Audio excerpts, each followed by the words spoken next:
gracias al Señor por este día que nos permite vivir. Gracias por el espacio que tenemos aquí para poder compartir del Señor, para poder ser ministrados en nuestro corazón. Y hoy tuvimos un día muy especial, muy lindo. Yo lo disfruté mucho. Tenía miedo de quedarme ciego. Pero ese eclipse estaba increíblemente hermoso. Yo no había visto algo así desde muy pequeño. O sea, yo estaba muy pequeño cuando sucedió algo así. No sé si alguien más haya visto un eclipse en su vida. No sé, levanten la mano quién ha visto un eclipse en su vida. Yo recuerdo que de pequeño eso era como el terror, como el temor ay, que viene un eclipse, todo el mundo se va a quedar ciego, guárdese en la casa, cierren las cortinas, no abran la puerta, que no vean la luz. Y bueno, entonces ese temor me invadía hoy, recordando pues ese tiempo, pero pues yo colocaba el celular y alcanzaba a mirar ahí con unas gafas ahí que medio tenía, pero lo más increíble que pasó era que, pues como Manizales tiene tantas nubes, entonces las nubes tapaban el eclipse. Y yo dije, no me van a dejar ver nada del eclipse. Pero realmente las nubes hicieron como una cortina para bajarle esa intensidad a la luz que estaba llegando a la Tierra y se alcanzaba a ver eh, todo lo que cubría, toda la sombra, pero también toda la luz que escapaba. Y se veía hermoso. No sé quién más lo haya visto hoy. Yo lo disfruté mucho, pero mira que ahí también nosotros teníamos algo de revelación del Señor, porque si nosotros lo mirábamos directamente, un momento cuando empezó a despejarse, yo traté de mirarlo y es increíblemente fuerte. Colocamos, estaba con un amigo, entonces él con la cámara, él le bajó todo. O sea, cuando él habla que le va a bajar todo, es que va a colocar el ISO para abajo, la apertura, la velocidad y bueno, un poco de configuraciones que le hacen a las cámaras y él tiró todo y aún así se veía muy resplandeciente, muy fuerte. Y cuando cogí con el celular, solamente al principio, cuando empezó a aparecer el eclipse, sí pude hacer una toma hermosa. Para los que no la han visto, síganme en Instagram. Ahí la subí, pero también era muy fuerte para el celular porque cuando ya empezó en pleno, que era como la 1:35 más o menos de la tarde, ya ni siquiera con el celular bajándole como toda la exposición, porque el celular uno no le puede modificar muchos parámetros. Entonces bajándole toda la exposición, aún se veía era como una bola así bien iluminada, pero realmente estaba la luna tapando los rayos del sol. Pero ese efecto que genera la luna sobre los rayos del sol hacen también como un efecto de lupa y enfocan mucho más la iluminación. Entonces, por eso nos puede llegar mucho más fuerte a nuestros ojos y nos los puede dañar. Pero cuando empezó a llegar las nubes y empezó a tapar todo, yo dije, ay, ya no vamos a poder ver más. Pero resulta que la cortina que hizo esas nubes nos permitió aún con nuestros ojos poderlo ver sin ninguna molestia. Y pues con las gafas, pues también lo veíamos y sin ninguna molestia. Y ahí es cuando nosotros vemos como que ven cómo será la gloria del Señor.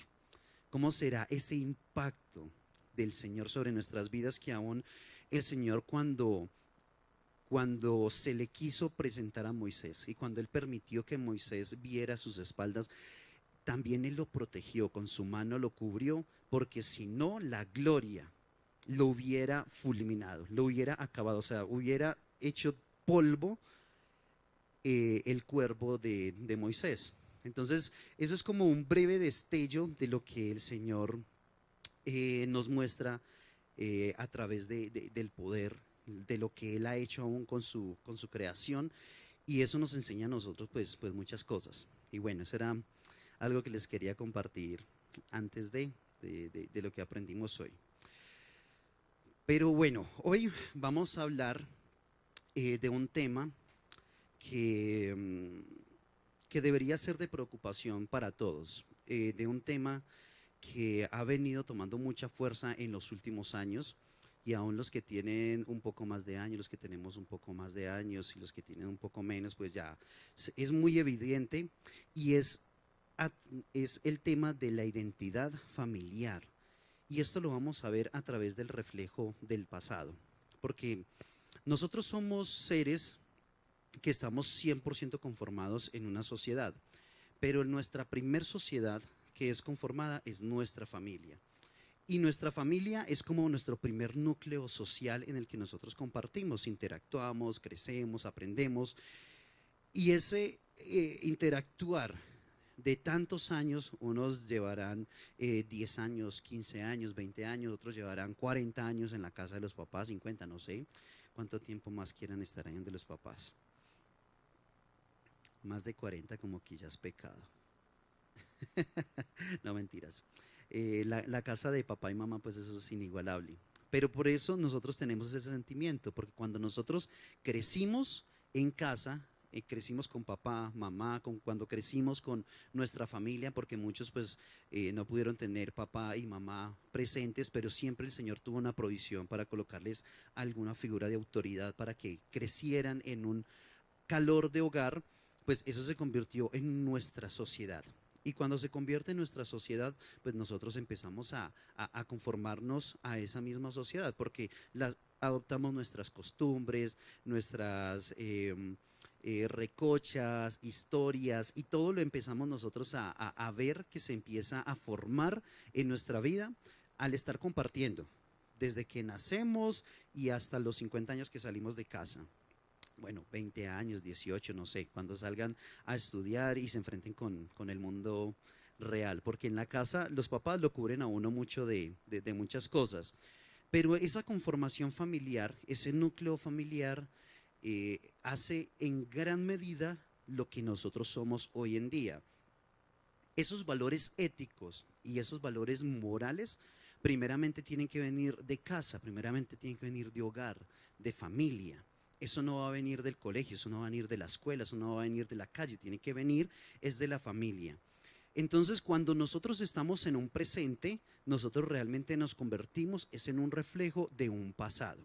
Cuando nosotros nos vemos en este momento, nos convertimos en un reflejo de nuestra familia, de nuestra costumbre, de la genética que me pasaron, del color del pelo que yo tengo, de la estatura, de lo tímido o de lo jovial. Bueno, todo lo que nosotros somos, somos un reflejo de ese pasado. Pero resulta que ese reflejo de ese pasado es, ha sido moldeado y ha venido cambiando a través de los tiempos. Y eso es lo que quiero que veamos hoy. Porque la conformación de la familia fue creada por Dios. O sea, Dios fue el que creó la constitución familiar, el hogar, y lo hizo con la primer pareja que nosotros leemos en la Biblia. Lo hizo con Adán y Eva en Génesis 2, 23 y 24. Muchos de nosotros conocemos este pasaje y ya hemos compartido a través de los días de ello. Pero quiero que partamos desde aquí para que entendamos cuál era el propósito inicial del Señor al conformar una familia con estas características y estos parámetros en específico.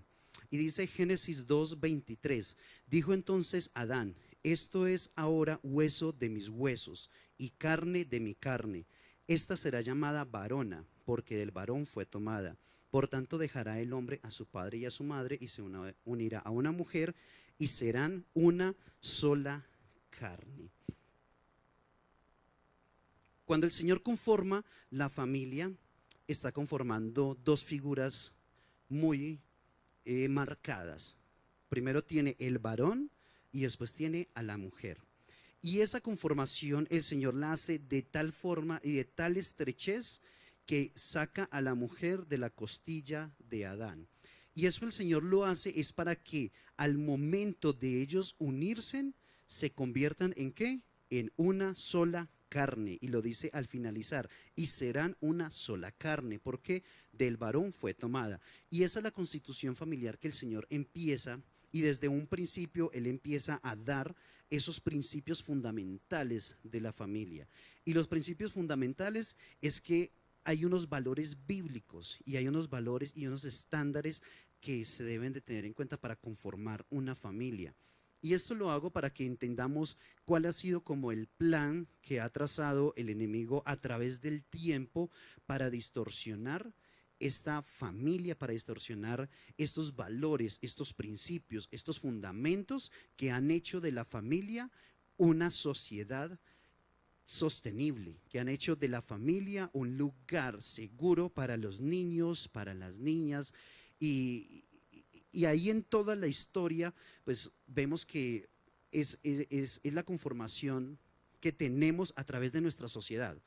La sociedad, si no estuviera conformada por familias, estaría totalmente destruida, porque una casa dividida entre sí, si no hay familias, si no están unidas, pues no vamos a tener cómo poder funcionar como sociedad, como civilización, como personas. Entonces, la familia es el principio fundamental de toda sociedad. La familia es el fundamento sobre el cual están tanto la política, la economía, el estudio, todo está fundamentado en la familia. Y si vemos que todo está fundamentado en la familia y desde el principio el Señor creó al hombre y la mujer para que se unieran y conformaran la familia, entonces el Señor también nos da unas recomendaciones para que tengamos en cuenta y unas comparaciones para que nosotros veamos cómo es que debemos de actuar en esa familia. Entonces lo vemos en Efesios 5 del 21 al 33, que es cuando el Señor está hablando sobre los casados, sobre los maridos, sobre las esposas, y también hace el contraste con respecto a la iglesia. Y vamos a leerlo. Entonces, en Efesios 5, 21 al 33, voy a hacer la lectura de estos versículos y dice así: someteos unos a otros en el temor de Dios. Primera base fundamental. Lo tenemos que hacer en el temor de Dios. Las casadas estén sujetas a sus propios maridos como al Señor. A sus propios maridos. Como al Señor, porque el marido es cabeza de la mujer, así como Cristo es cabeza de la iglesia, la cual es su cuerpo y Él es su Salvador. Así que, como la iglesia está sujeta a Cristo, así también las casadas lo estén a sus maridos en todo. ¿Me siguen? Maridos, amad a vuestras mujeres, así como Cristo amó a la iglesia y se entregó a sí mismo por ella, para santificarla, habiéndola purificado en el lavamiento del agua por la palabra, a fin de presentársela a sí mismo, una iglesia gloriosa, que no tuviese mancha, ni arruga, ni cosa semejante, sino que fuese santa y sin mancha. Así también los maridos deben amar a sus mujeres como a sus mismos cuerpos. No sé qué tanto amemos nuestros cuerpos, pero está alto el nivel. El que ama a su mujer, a sí mismo se ama, porque nadie aborreció jamás a su propia carne, sino que la sustenta y la cuida, como también Cristo a la iglesia. Porque somos miembros de su cuerpo, de su carne y de sus huesos. Por esto dejará el hombre a su padre y a su madre y se unirá a su mujer, y los dos serán una sola carne. Grande es este misterio, mas yo digo esto respecto a Cristo y la iglesia. Por lo demás, cada uno de vosotros ame también a su mujer como a sí mismos, y la mujer respete a su marido. La constitución de la familia es algo tan trascendental para el Señor que lo está comparando con dos de las instituciones importantes en la historia de la humanidad. Primero está colocando a Cristo y lo está comparando con el esposo. Lo está comparando como el varón. Y después está colocando a la esposa. Lo está comparando como la iglesia. Y está hablando a través del plan y la revelación de salvación que viene para nuestras vidas. Y está diciendo, es que la familia es algo tan fundamental, que es algo que es necesario para obtener la vida eterna, para obtener la salvación. Y ahí es donde empieza a decirle cómo es que debemos de respetarnos los unos a los otros. Así como Cristo entregó su vida, su cuerpo, y fue escarnecido por la iglesia, por nosotros, por cada uno de los que estamos aquí, y aún los que no vinieron hoy, por todos, Él entregó su vida, porque hasta ese punto tiene que llegar esta institución. Y después le dice, maridos, amen también a sus mujeres, así como Cristo también amó a la iglesia. ¿Hasta dónde los tienen que amar? Pues hasta la muerte. Y después le dicen, a la iglesia, le está diciendo a todos, a la iglesia tienen que respetarlo, tienen que seguir sus enseñanzas, tienen que verlo como la cabeza, porque Cristo es la cabeza del cuerpo y el cuerpo es la iglesia. Así que los maridos son la cabeza del hogar y las mujeres pues son las que tienen las extremidades y son las que hacen de todo, son las que ejecutan, son las que están en la labor. Y asimismo es que tiene que ser constituido nuestra relación con Dios. Asimismo es que tenemos que ver nosotros a Dios. Y si tenemos ese principio fundamental, que nuestra familia tiene que ser conformada, familia en Cristo, el hogar de mis padres o mi propio hogar, o si yo voy a, prontamente me voy a casar, eso tiene que estar muy claro, que nosotros debemos de tener primero al Señor y después es todos los anhelos, deseos y lo que nosotros necesitamos. Si nosotros tenemos en claro esto, entonces es donde vemos que la palabra del Señor se va a cumplir en nuestra vida. Y algo que vemos en todos los versículos cuando el Señor habla acerca del hombre y la mujer y la constitución de la familia, hablan desde que tienen que ser una sola carne. Y cuando habla que tienen que ser una sola carne, está hablando de que no hay distinción. Si yo soy un solo cuerpo, y si el Señor está diciendo que Él es la cabeza y nosotros somos el cuerpo, la cabeza no puede subsistir sin el cuerpo y el cuerpo no puede subsistir sin la cabeza. Asimismo, la referencia de que seamos una sola carne. Cuando somos una sola carne, entonces tenemos las mismas necesidades. Tenemos el mismo propósito, tenemos el mismo destino, tenemos los proyectos en común, tenemos todo lo que se requiere para mantener esa vida. Así que cuando nosotros vemos la familia como una constitución única y que no va a ser divisible, porque si dividimos la cabeza del cuerpo va a generar muerte, entonces nosotros estamos viendo que la familia se tiene que proteger hasta la muerte, como el Señor dio su vida así por la iglesia. La constitución de la familia tiene que estar tan unida y tan arraigada que si la queremos destruir, estamos atentando a muerte sobre esa constitución. Y cuando el Señor constituye al hombre y a la mujer para que sean uno solo, Él los está constituyendo para que sean un complemento perfecto. Yo no voy a coger dos piezas de la misma forma tratando de encajar, porque no van a encajar dentro de un sistema.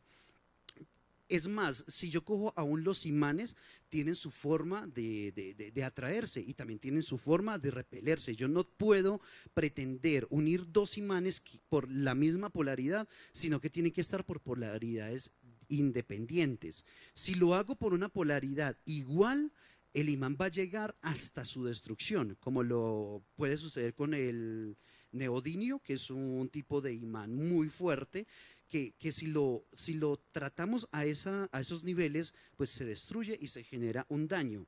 Entonces tiene que ser la familia conformado, hombre y mujer, como un complemento perfecto, que encajan. Y al momento de encajar, lo hacen tan bien que no se ven fisuras, no se ven grietas, y son conformados tan perfectamente que se vuelven realmente una sola carne, como lo dice el Señor. Ahora, la conformación de la familia tiene que ser un reflejo del Señor y de la iglesia. La conformación del hogar tiene que ser reflejo del sacrificio que el Señor hizo por nosotros y del respeto que nosotros tenemos para seguirlo a Él, para amarlo y respetarlo. Tiene que ser el reflejo de la novia y el novio en las bodas del Cordero. La familia tiene que ser conformada a tal punto de que sea el fundamento de la política que ha destruido el concepto de la familia, la sociedad que se ha encargado de romper y de dañar todos los valores y principios y se tiene que conformar es al propósito con el que el Señor lo fundó desde un principio. Y sobre ese fundamento es que el Señor se plantó en esta tierra y por eso trajo salvación a nosotros. Por eso el Señor habla de unas bodas, de las bodas con el Cordero, donde la iglesia se va a encontrar como la novia con el novio. Allá no se van a encontrar la novia con dos novias, la novia con dos novios y una novia. Va a ser la novia con el novio, con el Cordero, tal cual como empezó la historia con Adán y Eva, hombre y mujer los creó, a imagen de Dios los creó. Así el Señor está trayendo en nuestra historia, desde nuestro pasado, desde el pasado bíblico, la conformación que debía haber hasta finalizar la historia. Pero resulta que esa es una institución bíblica, una institución donde el Señor dice cómo debemos de conformarnos. Y lo vemos en Mateo 19, capítulo 19, versículos 5 y 6. Y ahí es donde el Señor nos trae revelación a través de Mateo y nos muestra otra vez hasta qué punto debemos de ser conformados. Y dice, y dijo, por esto el hombre dejará a su padre y a su madre, y se unirá a una mujer, y los dos serán una sola carne. Así que no son ya más dos, sino una sola carne. Por tanto, lo que Dios juntó, no lo separe el hombre. En esto tenemos una gran revelación. También está haciendo énfasis en una sola carne. También que ya no serán más dos, sino que serán uno. Pero también el Señor está diciendo, esta institución que yo estoy colocando para que ustedes puedan definir lo que es la familia, lo que es el hogar, nadie humanamente lo puede destruir. O sea, nadie puede separarlo, que sea hombre, esta institución que yo estoy colocando. Yo no estoy hablando en este caso de que venga un tercero a meterse en la relación de una pareja de casados y los vaya a destruir. Estoy hablando como institución.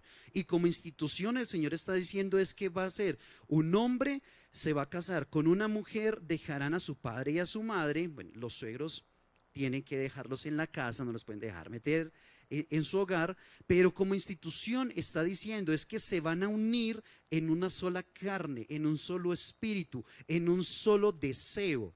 Y eso que yo estoy diciendo y la constitución que yo estoy montando, dice el Señor, ningún hombre va a tener la autoridad para corromperla. Y cuando vemos esta institución, cuando el Señor habla de que vamos a hacer una sola carne, es porque no va a haber distinción en el hogar, distinción en la familia, que no va a haber indecisión. Vamos a tener la misma decisión, el mismo propósito, el mismo proyecto, el mismo destino, pero si esa constitución está formada como el Señor lo dice. Para nosotros estar en unidad y para que las piezas encajen una a otra y para que funcione a la perfección, pues primero que tenemos que tener, lo que el Señor nos pide es sujeción. En la sujeción el Señor nos pide que lo hagamos en temor a Dios. Someteos los unos a otros en el temor de Dios. También nos dice, hay que definir unos roles establecidos, porque la constitución de la familia tiene que ser que el marido es cabeza del hogar como Cristo de la iglesia y la esposa es una ayuda idónea, que es el cuerpo. Cristo la cabeza y la mujer el cuerpo que conforma la iglesia. Todo tiene que estar también fundamentado en amor. El Señor, cuando entregó su vida por expiación de nuestros pecados, no lo hizo por vanagloria, por decirnos que como yo soy el único que puede venir a dar la vida y salvar a todos estos manizalitas. Él lo hizo en amor y lo hizo también en temor a Dios. Cuando Él iba a ir a la cruz del Calvario, Él lo primero que le expresó al Padre, le dijo, que se haga tu voluntad y no la mía. Eso quería decir que el temor para Él someterse a ese acto tan maravilloso era por el amor que Él tenía a Dios y el amor que el Señor le había infundido para todos nosotros. Así también los maridos deben amar a sus mujeres como a sus mismos cuerpos. El que ama a su mujer, a sí mismo se ama. La constitución del hogar está hecha en amor. De las familias está hecha en amor. No está basada en conceptos o en construcciones sociales. Está basada en amor. Dice que no hay distinción, pero sí hay una separación que está marcando, y es que dejará el hombre a su padre y a su madre y se unirá a su mujer, porque ya van a ser una sola carne y van a conformar el hogar constituido por el Señor. También hay otro punto ahí importante, y es que también las familias se multiplican.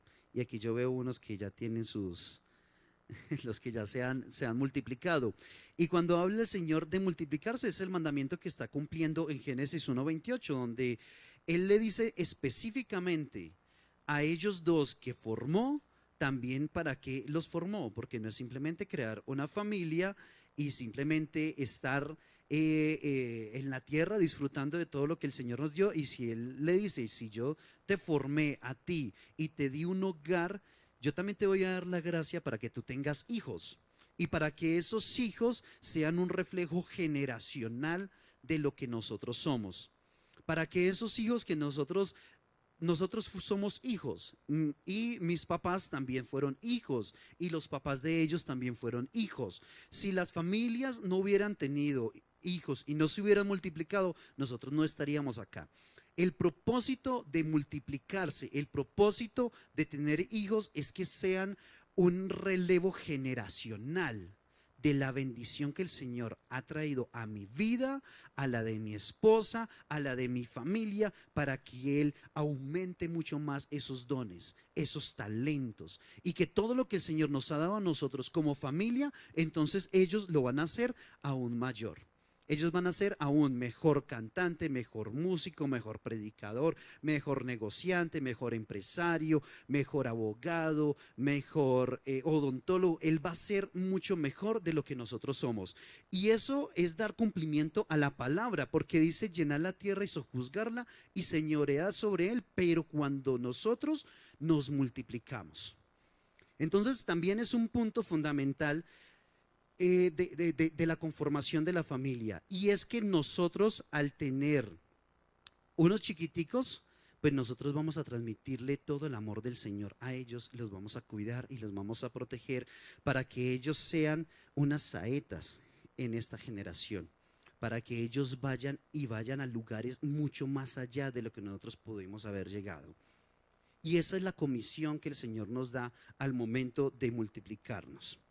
Pero hasta este momento hemos visto todo el tema de la conformación de la familia, lo que el Señor ha querido conformarnos como sociedad, cuando Él nos creó, cuando Él nos unió, cuando Él nos dio el amor los unos por los otros, cuando nos dio esa atracción física, ese feeling para entendernos con otras personas.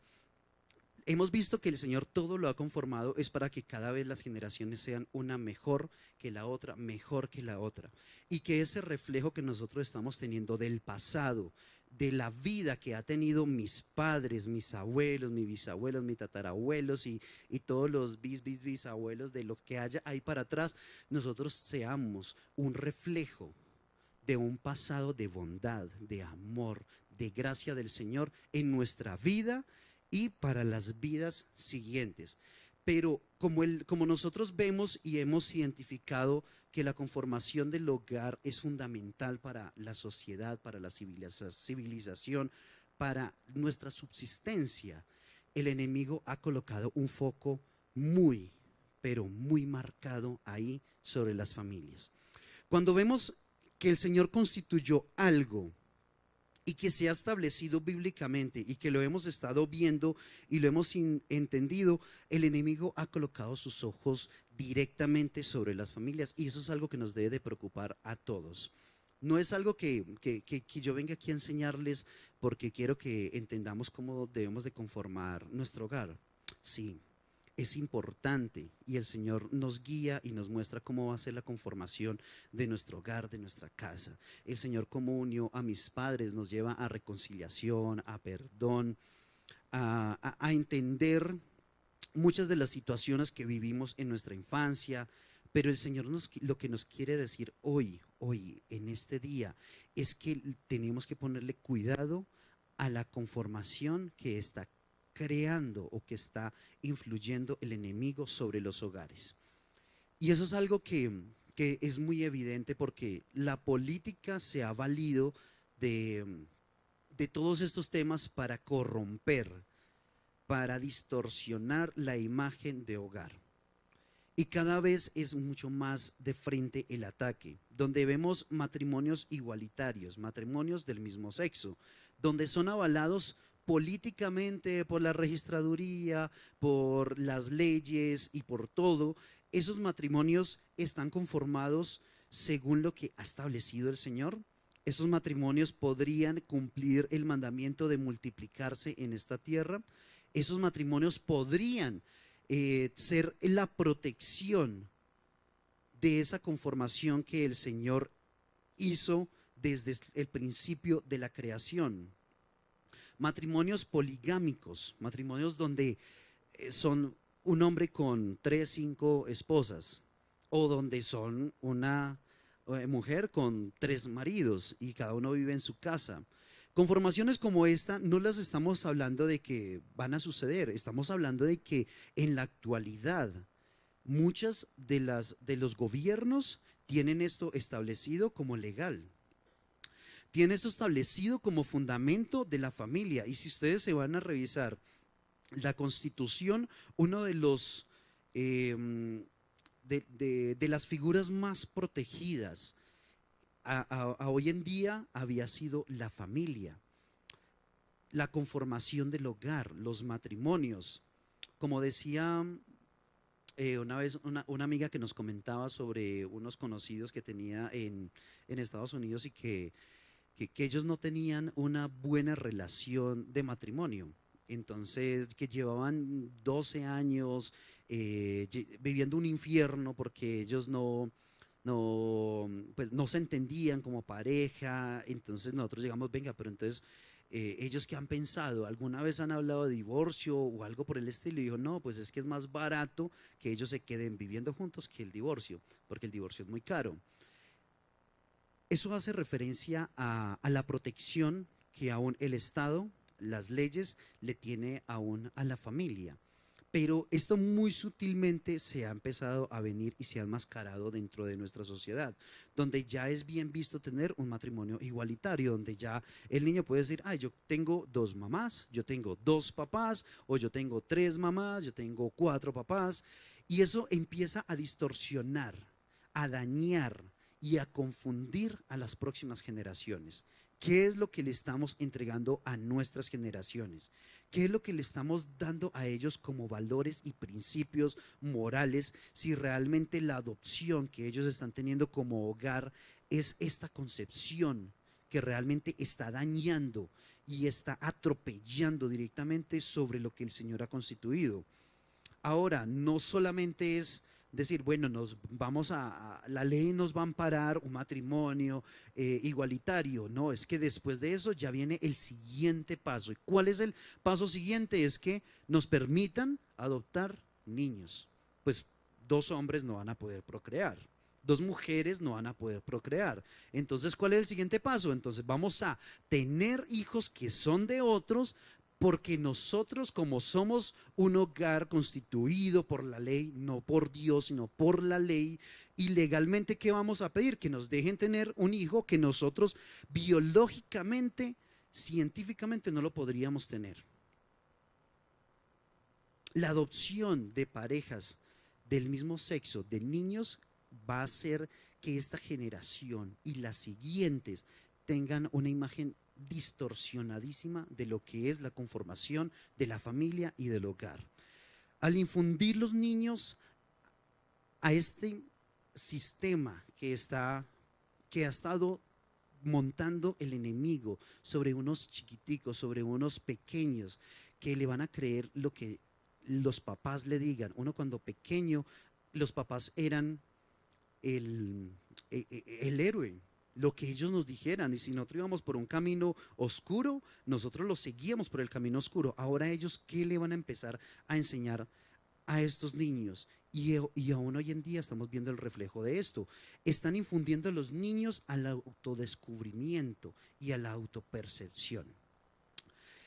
¿Qué es la autopercepción? ¿Qué es el autodescubrimiento? Es desde pequeños decirle a los niños que nosotros no sabemos quiénes son ustedes todavía y atentan contra la integridad de los niños, donde nosotros cuando pequeños los papás eran donde nos afianzaban y nos decían, es que venga mi hijo, yo le voy a enseñar a trabajar, venga mi hija, yo le voy a enseñar todas las labores, venga, yo lo voy a formar a usted para la vida. Pero en este caso, ¿qué es lo que está diciendo? Le está diciendo es, no, usted todavía no tiene edad para definir si es hombre o mujer.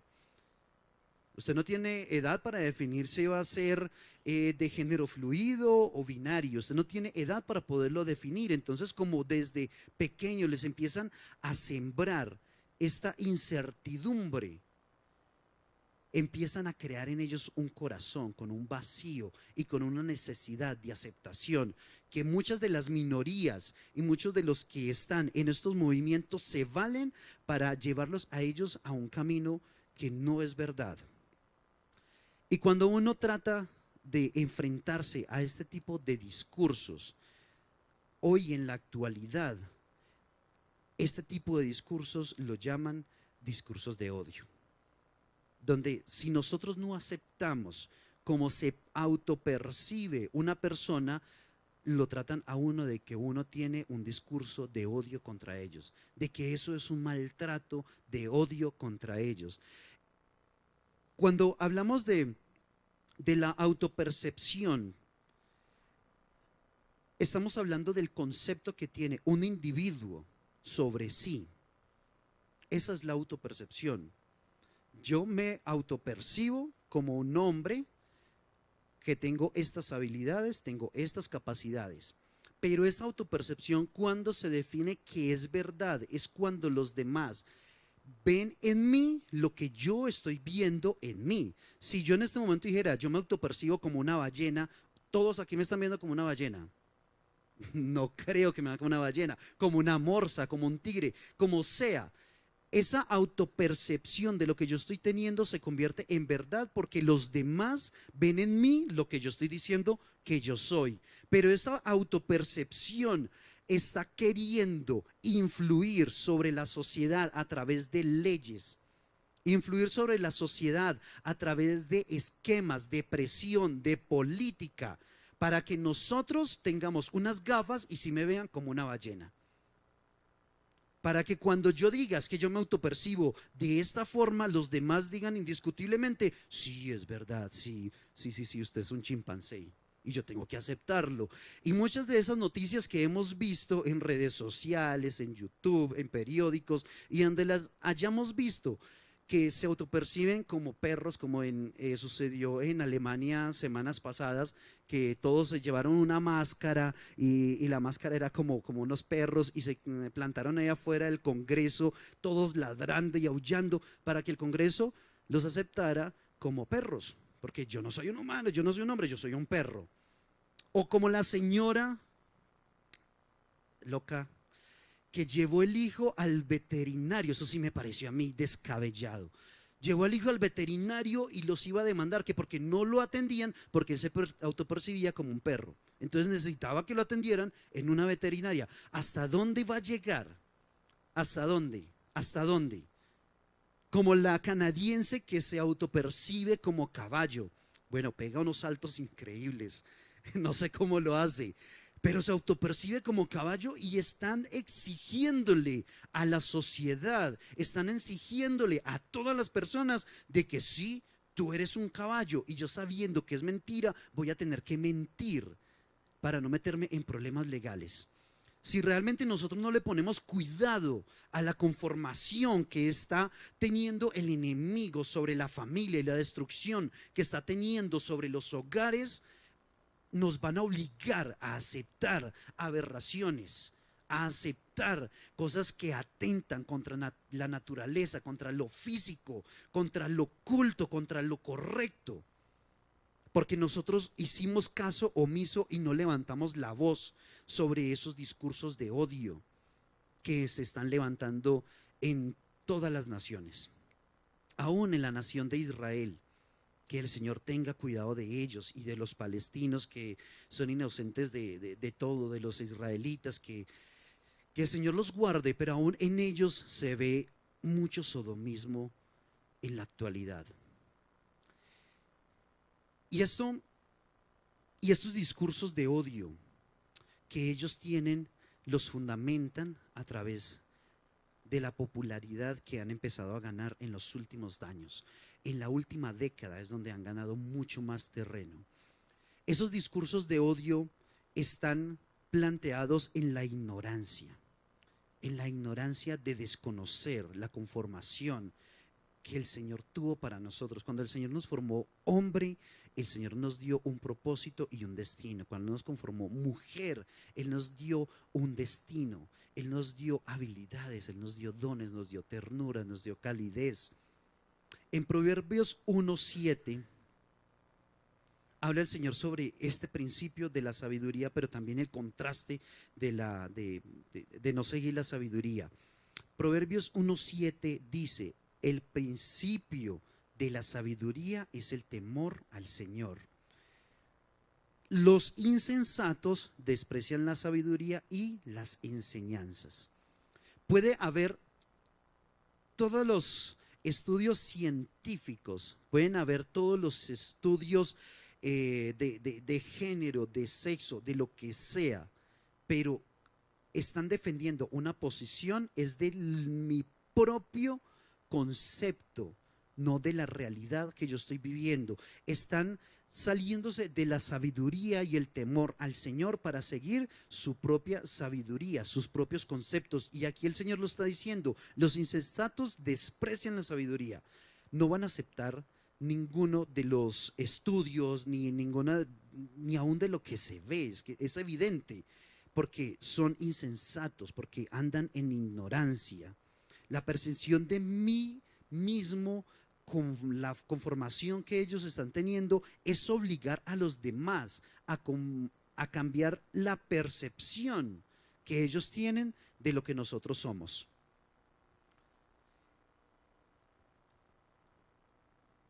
Ellos no quieren ser instruidos, ellos desean ser aceptados. Y al no querer ser instruidos, están negando la sabiduría del Señor. Proverbios 12:1, para los que están anotando, Proverbios 12:1 es donde habla sobre el amor hacia la sabiduría y dice: el que ama la instrucción ama la sabiduría, mas el que aborrece la reprensión es ignorante. Uno de los factores fundamentales de la sabiduría es que si yo cometo un error, aprendo de él y no lo vuelvo a cometer. Y si yo vuelvo y cometo el error, pues yo voy a ser reprendido y voy a aprender. Yo puedo aprender por mis errores o por los errores de otros. Pero si nosotros vamos en contra de la sabiduría, entonces nosotros vamos a ir en contra del amor por el Señor. Este discurso de odio está lleno también de corazones necios, de corazones dolidos, de corazones que no tienen un contacto y una relación directa con el Señor. Proverbios 15:14, aquí vamos a leer muchas citas. Proverbios 15:14, hablando todo acerca de la sabiduría. Dice: el corazón entendido busca la sabiduría, mas la boca de los necios se alimenta de necedades. Un corazón que realmente es necio, es torpe y quiere ir en contra. También otra de las cosas que dicen es que la verdad no es absoluta, todo es debatible. Entonces, cuando hablamos de que la verdad no es absoluta y todo es debatible, entonces como yo tengo mi posición y tú tienes tu posición, tenemos que llegar a un punto de encuentro. Pero la cuestión aquí es que tienen una posición y no es: ven, yo acepto tu posición. No, es que tú tienes que ver mi posición. Y si tú no aceptas mi posición, entonces no estás hablando en la verdad, porque como yo me autopercibo de esta forma, entonces tú me tienes que ver y me tienes que respetar hablándome de cierta forma. Me tienes que cambiar los pronombres, me tiene que cambiar la forma de hablar. Cuando yo era instructor del SENA, una de las cosas que al principio pues yo erré porque yo entraba al salón de clase y empezaba a llamar a lista y resulta que había un chico que se autopercibía chica, entonces no, pero yo lo veía a él y pues era un hombre. Entonces en la lista él todavía tenía el nombre de masculino y pues yo no sabía nada, entonces yo empecé a leer, cuando yo lo leí, pues severa ofendida se pegó que por qué lo estaba llamando así, que él no se llamaba así, que yo no sé qué, que iba a ir entonces a coordinación, que yo no sé qué, y fue tan increíble y el apoyo que tuvo de como de todo el aforo que había dentro del salón, que yo era como que, no, pues no sabía, tranquilo, cálmese, perdón por llamarlo así, pero pues no lo sabía. ¿Hasta qué punto llega la presión sobre uno que uno tiene hasta que disculparse pues por llamarlo como le colocó sus papás, pues que sus papás cuando le dieron de chiquito, lo vio usted, eso es un varón y le va a colocar este nombre. Y de ahí en adelante, ¿qué hizo coordinación? Pues me llamaron y me dijeron, Joan, cada vez que usted vaya a entrar con un grupo nuevo, pregunte en registro académico qué modificaciones de género hay y qué nombres hay dentro de esas modificaciones. Increíble que uno tenga que llegar hasta esos puntos porque la aceptación que ha tenido en la sociedad y que es una semilla que ha estado plantando el enemigo desde hace muchas generaciones, ya hoy nos están obligando a estas cosas. Y no muy pronto nos va a tocar quedarnos callados para hablar sobre esto libremente. Porque encontré una definición que daba alguien en una red social muy prestigiosa llamada Instagram, que le preguntaban sobre la ideología de género y que le preguntaron, ¿qué es la ideología de género? Y él contestó lo siguiente y me pareció que fue lo más acertado. Dice, es un conjunto de ideas anticientíficas que con propósitos políticos desarraigan la sexualidad humana de toda connotación natural y biológica, tan solo para circunscribirla dentro de la cultura. Y ahí fue como que fue la mejor descripción de la ideología de género y de la autopercepción. Los que más apoyan este, este movimiento en la actualidad en nuestra sociedad son los políticos, son los empresarios. Los que más apoyan este movimiento son esas élites progresistas que hablan entre comillas, los de izquierda, los de derecha, los de centro, los de todos. Están impulsando este cambio social para hacer para desfigurar una concepción cultural de lo que es conformado como la sexualidad. Son expresiones generalizadas, son expresiones de manipulación, expresiones de odio y discursos políticos y de economistas y de poblaciones que son manipuladas a través de una posición, a través de una idea que nace desde una sociedad necesitada del Señor. Esto no es más que un reflejo de alejarse de la sabiduría, de alejarse del consejo de Dios. Esto no es más que un reflejo de la necesidad tan profunda que hay en el corazón de la humanidad para un Salvador, para que restituya lo que Él ha conformado desde un principio, para que Él restituya estos corazones que necesitan un encuentro con el Señor, porque el amor del Señor no discrimina a nadie. El amor ama a cualquier persona en esta tierra, independiente de cómo se autoperciba. El amor del Señor va mucho más allá, independiente de las modificaciones aún físicas que se haya realizado, de los tratamientos hormonales que se haya realizado. El Señor va mucho más allá. Pero si el corazón del hombre no se abre a su expresión de amor, nunca va a tener un encuentro directo con Él. Y si no tiene un encuentro directo con Él, pues este plan va a surtir efecto en nuestra sociedad.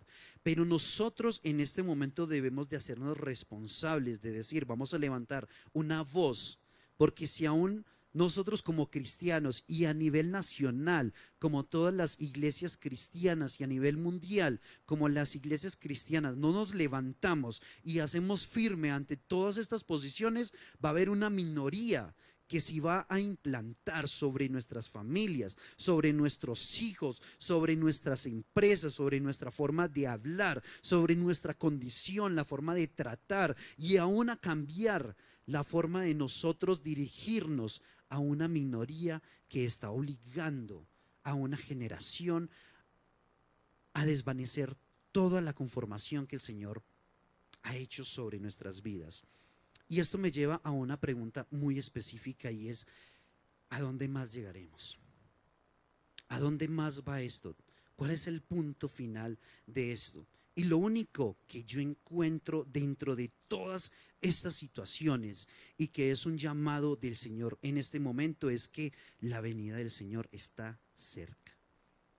¿A dónde más vamos a llegar si estamos viendo la deconstrucción política, social, de la familia, del Estado, de la economía, y están atentando directamente contra los niños porque aún lo declaran públicamente? Es que ya fuimos por las leyes, que ya fuimos por la Constitución, ahora vamos por los niños. Y no es algo que me está inventando, sino que lo dicen directamente, porque es que si ellos cambian la concepción de los niños, de la percepción que ellos tienen natural y biológica, van a tener un seguro en el futuro de una sociedad conformada a lo que ellos quieren. Una sociedad que va a ser manipulable. ¿Y hasta dónde vamos a llegar en esto? Pues esa es la esperanza que nosotros tenemos, es que la venida del Señor está cerca. Mateo 24, 37 al 39, la palabra del Señor lo declara, porque no es algo que yo esté diciendo, es que todo lo que está sucediendo en la actualidad y está sucediendo en mi país es porque yo me lo estoy inventando. El Señor está diciendo en Mateo 24, 37, mas como en los días de Noé, así será la venida del Hijo del Hombre. Porque como en los días antes del diluvio estaban comiendo y bebiendo, casándose y dándose en casamiento, hasta que el día en que Noé entró al arca. Y no entendieron hasta que vino el diluvio y se les llevó a todos. Así será también la venida del Hijo del Hombre. Así como en Sodoma y Gomorra sucedió en su tiempo y fue una destrucción total, es lo que estamos viendo hoy en día. Hoy en día ya no quieren tener una constitución del matrimonio, de la familia, sino que como lo dice la palabra, casándose y dándose en casamiento, bebiendo, viviendo en sus fuerzas, en sus anhelos, en sus deseos descontrolados. Hasta dónde nosotros vamos a llegar es hasta que el Señor venga y realmente nos lleve. Así que nosotros, si estamos viviendo hoy un discurso de odio y que no podemos levantarnos ni hablar, porque realmente vamos a recibir piedra, no solamente de los movimientos, sino también de todos, porque pues si nosotros los atacamos se nos viene toda la sociedad y toda la política encima de nosotros. Es que el Señor nos está diciendo, es que ya cerca está mi fecha. Ya cerca está la venida. Y así como ustedes están viendo que se está levantando todo este movimiento y que está atentando en contra de todos los fundamentos, es como el llamado que yo les estoy haciendo es: vamos a separarnos para el Señor. Vamos a consagrarnos para el Señor, vamos a tener una vida santa, una vida sin mancha, sin contaminación, así como el Señor pide que sea una iglesia que va a encontrarse con el novio, porque ya no va a haber lugar en esta tierra para una novia que anhela un novio sin ser apedreada, sin ser maltratada. La venida del Señor está tan cerca que la disolución de la familia se ve a puertas de nuestra casa, que la distorsión de la constitución del hogar está tan distorsionada que ahora no no se sabe si el primo que yo tengo lo que tiene es una novia o un novio, porque ya ni siquiera se identifica. Ya toca pedirles el registro civil de nacimiento, porque ya ni siquiera físicamente se puede identificar. Y así como en los tiempos de Noé, como en los tiempos de Sodoma y Gomorra, el Señor nos está haciendo un llamado hoy en día. Levántate para salvar estas generaciones. Levántate y hazle pie firme a lo que se está levantando, porque lo que son tus hijos, tus padres y tus generaciones no van a ser para perdición. Que el Señor, cuando mire esta tierra y quiera destruir esta tierra, encuentre todavía personas justas por las que Él quiera venir y quiera sacarnos y quiera llevarnos a las bodas del Cordero, para que cuando Él venga y nosotros estemos viviendo en nuestra situación, Él diga: yo voy a llevarme estos justos y los voy a tener en mi seno, los voy a salvar, los voy a llevar, porque la destrucción de la familia, la destrucción de la sociedad, la destrucción del concepto que yo tengo desde un principio, de lo que yo formé como hogar, es una de las evidencias claras de que el Señor ya viene. Y los que hemos estudiado sobre Sodoma y Gomorra, donde el Señor también decía: es que si hay al menos un justo, empezó en 50, 10, a ver si había un justo. Pero ¿cuándo vamos a llegar a ese momento de que no haya ni un justo para salvación en esta tierra? Así como los que hemos visto que Sodoma y Gomorra recibió esa condenación y fue fulminante, entonces nosotros estamos viendo que uno de los determinantes para la venida de Cristo es la destrucción de la familia, la destrucción de la conformación hombre y mujer, como nos creó, está siendo distorsionada en nuestra sociedad. Ese es el punto de inflexión, el punto donde no hay retorno. Y yo los quiero incentivar hoy, motivar, para que se vuelva una necesidad en nuestro corazón. Estos pueden ser temas muy debatibles o controversiales o de mucha euforia para cualquier discurso. Puede tener muchos adeptos como muchos enemigos, pero nosotros debemos de marcar la diferencia. Nosotros debemos de decidir. Nosotros debemos de, como lo decía alguien, toma un bando y ármate. Así tenemos que decidir nosotros. Y cuando nosotros veamos a nuestros hijos, cuando veamos a nuestros papás, a los hijos de mis amigos, nosotros no lo vamos a hacer por nosotros, porque por gracia y obra del Señor es que nosotros estamos en pie y que nosotros no caímos en mentiras y en error, porque nosotros tendríamos el potencial para ser uno de ellos aún mucho peor de lo que podría hacer. Nosotros lo tendríamos, pero solo por gracia del Señor. Pero es el Señor haciendo un llamado: deja tu propio egoísmo y tu propia comodidad y mira las generaciones futuras. Visualiza cómo va a estar tu familia, cómo va a estar tu hogar, cómo van a estar tus hijos. Y si el propósito del Señor es que consiga un esposo que haya el bien, que tenga un futuro en el Señor. Si hoy realmente no hay una generación, porque si nosotros lo queremos pedir a los ancianos, el Señor nos lo dice es a nosotros. Si hoy no hay una generación de jóvenes que se levanten y se planten ante todos estos movimientos, estas construcciones sociales, porque es que ya están diciendo que el sexo no está dado por los cromosomas ni está dado por la biología, sino que es una construcción social. Y aún estamos viendo que la sociedad se está viendo afectada, porque la construcción social que ellos están queriendo desestimar se está robando a nuestros niños, se está robando aún a los adultos, a los ancianos, a nuestra familia, a nuestros primos, a nuestros hermanos. ¿Hasta dónde nosotros vamos a quedarnos quietos e indefensos sin defender nuestra vida y las generaciones futuras? No podemos desestimar que si el enemigo se está moviendo sutilmente y él está orquestando un plan muy elaborado para acabar con la familia, para acabar con los hogares, para acabar con la vida de las personas y llevarlos a la perdición. Porque no es que el enemigo esté diciendo, no, es que yo no quiero que el apocalipsis venga.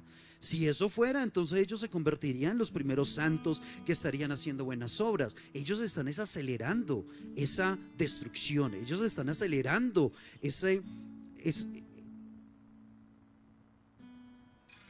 venida que para nosotros es maravillosa. Porque si el Señor viene y nos lleva hoy, hay de aquellos de los que quedan, porque la palabra del Señor lo dice, ni aún en Sodoma y Gomorra tendrían tanto dolor y tanta destrucción. Hoy el llamado es para que, sí, Señor, tú nos has mostrado cómo tú nos has constituido como padres, como hijos, como hermanos.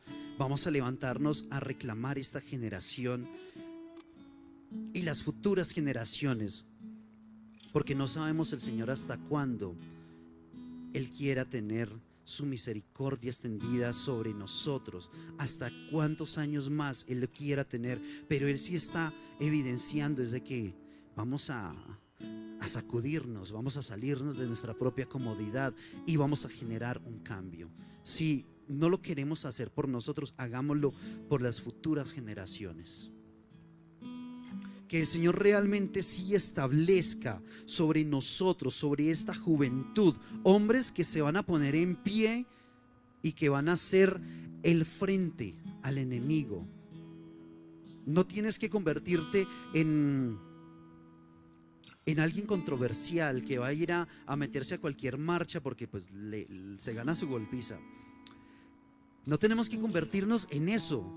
Solamente es clamarle al Señor y pedir misericordia. Señor, misericordia. Cuando el Señor le dijo a Abraham que iba a destruir a Sodoma y a Gomorra, Él se lo dijo a él para que él primero clamara, para que él primero le suplicara a él: Señor, misericordia. Yo sé que ellos están haciendo mal y no es por sus propios deseos ni por sus propias fuerzas, es por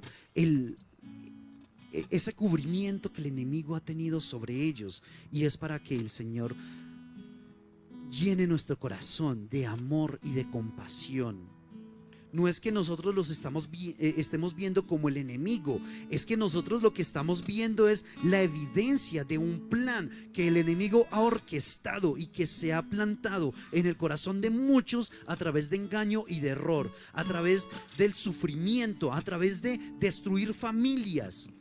Muchos de ellos pueden decir: yo estoy en este camino es porque un tío me violó, porque una tía me violó, porque mi papá me violó, porque la primer constitución que está dañando el enemigo es el hogar, y si él daña el hogar, está dañando los niños, y si daña a los niños, está acabando con un futuro y con muchas generaciones.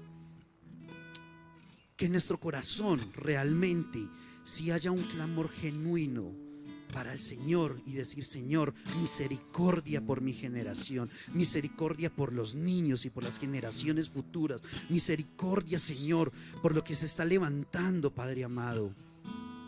Nosotros somos jóvenes, tenemos la fuerza, tenemos la valentía de enfrentar al enemigo y plantarnos ante esta situación que se ha convertido en una realidad de destrucción, y una destrucción masiva y una destrucción secuencial. No sé hasta qué punto nos tenga que tocar en nuestra propia vida para que el Señor nos lleve a humillarnos y a clamar por nuestras vidas y por nuestra generación.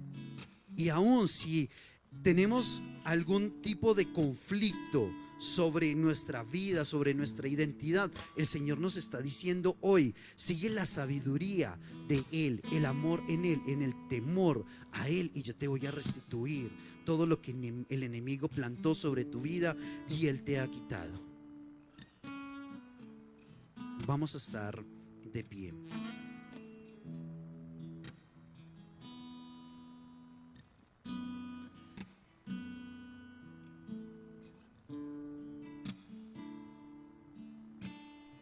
Que el Señor realmente nos llene de fuerza y de fortaleza para hacer frente a tantas situaciones a las que nos estamos exponiendo. Y no es algo muy lejos de lo que nosotros estemos viviendo, porque sucede en la universidad, sucede en los colegios, en esos planes de inclusión que hacen, en esas materias que están obligando hoy a los estudiantes en las universidades a ver materias de inclusión, a ver materias de cómo referirme hacia los demás, en el trabajo, compañeros, y tanta destrucción que estamos viendo en las familias, en los jóvenes, en los chicos, aún en las personas grandes, que a uno a veces hasta se sorprende y uno dice, pues un adulto que va a salir con eso. Pero vemos el alcance que tiene el enemigo y la semilla que él ha sembrado en las generaciones. Hoy tenemos evidencia de lo que está sucediendo y no vamos a permitir que eso continúe así. No vamos a permitir que se dañe más lo que el Señor ha formado desde su creación. Padre, hoy agradecemos, Señor, por toda tu bondad y toda tu misericordia, amado Dios. Hoy entendemos, Señor, que tu amor es grande y maravilloso para con nuestras vidas, Señor. Hoy nos has mostrado, Padre amado, que esta sociedad es una sociedad que clama y gime, Señor, por un milagro. Y hoy queremos disponer nuestro corazón, hoy queremos disponer nuestra vida, nuestras fuerzas, nuestro aliento para clamar, Señor, por una generación que necesita de ti, una generación que desea un impacto de amor verdadero, un impacto de amor que transforma vidas y corazones. Hoy clamamos, amado Dios, para que tú restituyas la familia, para que tú restituyas los hogares, las vidas, Señor, que han sido tocadas por el enemigo. Hoy clamamos, Señor, para que un pueblo se levante y ese pueblo levante un clamor de gracia hacia ti en gratitud, pero también guerreros que van a pagar el precio, que van a humillarse. Porque si no somos nosotros, ¿quién irá, Señor? Levántanos como un pueblo que va a honrar tu nombre y que se va a hacer frente al enemigo y que va a encontrar en ti descanso y que va a traer a muchos a la salvación. Llévanos, Padre, a tu regazo, llévanos a tu amor, llévanos a tu pecho, Señor, y fortalécenos, porque la batalla va a ser larga, porque la batalla no está fácil. Y hoy vamos a decidir clamar por nuestra vida y por la vida de las generaciones futuras. Hoy vamos a clamar para que tú fortalezcas en nosotros soldados que va a cruzar en medio de la batalla y van a atacar directamente al enemigo, porque nuestra generación no va a ser para perdición, porque nuestras familias no van a ser para perdición, porque nuestros hogares no van a ser para perdición, sino que va a ser para salvación, sino que va a ser para victoria, para gloria. Hoy nos levantamos porque tenemos que reclamar y que tú restituyas, Señor, esta generación. Hoy queremos que extiendas tu misericordia y vamos a ir a enfrentarnos al enemigo. No vamos a enfrentarnos a las personas porque ellos están siendo influenciados. No vamos a enfrentarnos a los que tengan problemas sexuales, a los que tengan problemas de orientación. Hoy vamos a enfrentarnos al enemigo que ha orquestado este plan y que ha traído destrucción a tantas vidas. Hoy vamos a mostrar el amor de Jesucristo a las personas que han sido atraídas a esta mentira, porque tú, Señor, te has placido de llamarnos a nosotros. Tú te has placido de que nosotros seamos los precursores que levantan una voz en medio de este desierto y que se plantan firmemente al enemigo. Y yo te pido, Señor, que tú nos comisiones a cada uno de nosotros.